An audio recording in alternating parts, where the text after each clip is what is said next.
Ano po ang cause kung bakit nagkakaroon ng colon cancer? So multifactorial po iyan. So number 1 is family history, predisposes you, so higher chance na magkaroon kanya. Number 2, lifestyle. Colon cancer linked siya sa masyadong mataas na sugar intake. At ang sugar hindi lahat matamis.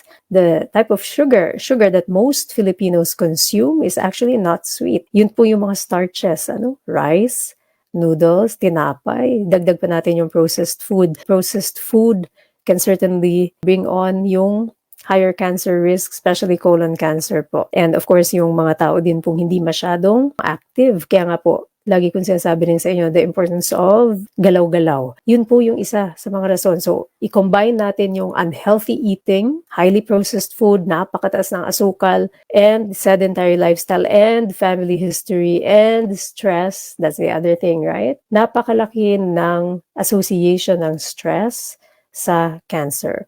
Any kind of cancer, breast cancer, colon cancer, prostate cancer, stress po mga kapatid.